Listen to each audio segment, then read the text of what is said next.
I have a question for you. Is your church part of the statistic? My name is Reverend Dr. Beverly Tillman. I'm the senior leader of Greater Harvest Church Growth Ministries, and we work with, teach, train pastors and their members to grow churches.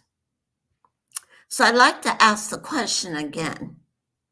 Is your church part of the statistics? Okay.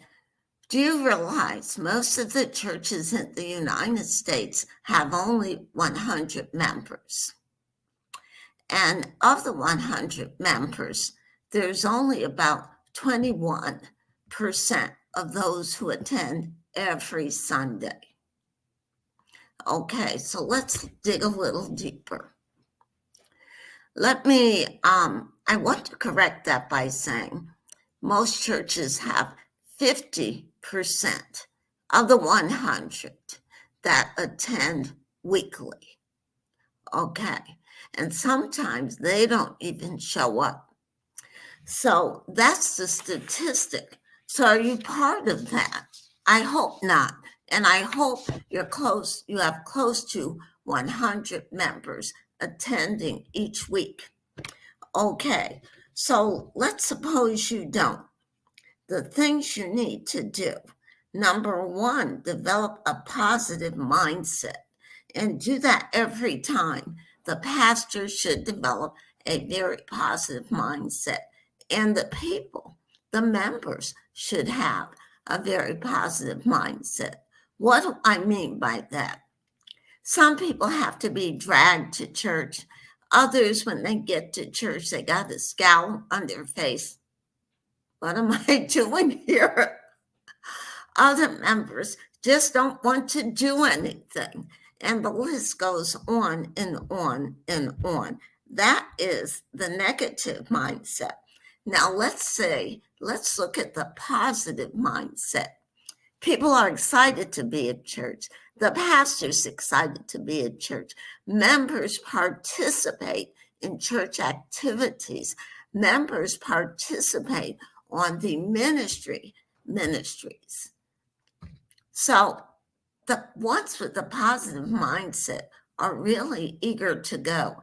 And those are the churches that will definitely grow once the right systems are in place. So next, the second thing you should know is you should get your members involved. Many pastors tell me how the members in their churches are not motivated. I wonder if it's because they don't have a positive mindset. And let me say this, it's really only the pastor and the senior leaders and the ministry leaders who can promote that positive mindset. When you get positive, believe me, and this is true, everyone else will have a positive mindset. Now, okay, let's get back to the issue. Many pastors tell me their members just are not motivated to build the church. I can tell you from experience how to get your members motivated. The number one thing to get your members motivated, as I said, you be motivated, the ministry leaders be motivated. That's the first thing. Second thing is you have to have frequent fellowships. And in these fellowships, you talk about church growth and you talk about getting visitors into the churches. And to get visitors in, almost every church needs to have a program on relationship evangelism. That's the evangelism in which members and pastors and ministry leaders bring their family, their friends, their neighbors, people they know, the ladies or men at the grocery market. Just invite everybody to church that you know. And one of the things you can do is have invite cards. And invite cards, what do? They invite people to your church. Those invite cards should not be little business cards. Let's see if I have one. They should be about this size. And on it, you want to have your church name, your church phone number, and in big letters, you want to have "You are invited to our church," and then you have the church's name, okay, and address. The next thing you need to know in order to build up the statistics in your church, you have to get involved in the community. Absolutely. You've got to get involved in the community. And so what does that mean? It means frequent outreaches. So your church has to figure out what outreaches are best for you. Some churches are in very, very poor neighborhoods. So what do you do in poor neighborhoods? Probably food and clothing, things like that.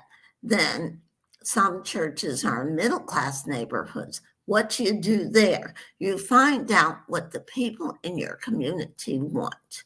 That's how you build a successful outreach program. You go to the neighbors and you say to them, what could we do to make this neighborhood more successful? What could we do to get you to come to our church? Just what you want to see. And then you develop an outreach program around those ideas, whatever they tell you. Then you've got the very wealthy neighborhoods. Get in there and start finding out what you can do with the people in your neighborhoods. Now, some very wealthy churches are in very poor neighborhoods, and it never fails. These churches are in poor neighborhoods, but they do nothing for the poor people in their community. So I want you to think about that, because churches, more wealthy churches, churches with higher socioeconomic incomes, you can do a lot in your church and you can do a lot in your neighborhood. Just find out what the people need who are in your neighborhoods. Okay, so don't be a part of the statistics. Don't forget, in the United States, most churches, or even fewer churches, have 100 members. Of the 100 members, only 21 to 50% show up on any one Sunday.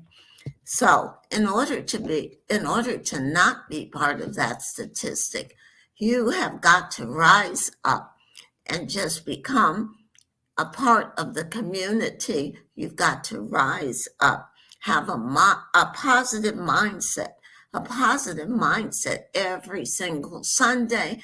And believe it or not, a positive mindset when it's not Sunday, so that you're positive with your family and your friends and with your neighbors. The next thing you have to do is you have to get involved mentally with your members. Pastors tell me how their members are not motivated to help the church. They're not motivated to even build the church. But I can tell you from experience how to get your members motivated. You have to have frequent fellowships, and you have to involve your members in what you're doing at church. You have to involve your members in discipleship. Get them involved in the ministries, because people who are involved in ministries that they want to be involved with, not ministries that pastor just puts them in, but let them get involved in the ministries that they want to work in. And you'll begin to see smiles all over the place. And you'll begin to see people, members, who want to invite the people that they know. Next, how not to be one of the statistics. Get involved in your community. Please get involved in the community. This is very, very important. And in order to be involved, you have to know what your community needs and what they want. And the only way to figure out what they need and what they want is how you ask them. That's what you do. It's as simple as that. So I hope you've learned something from this broadcast today. Don't be part of the statistics and watch yourself grow. And if you need any help, don't forget, I'm the senior leader of Greater Harvest Ministries, and we look forward to help you.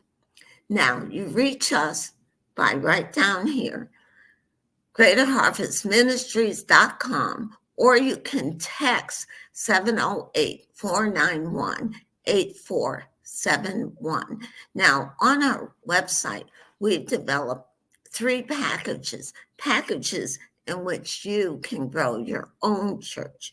Now, if you need help from us, the 3rd package will be just perfect for you.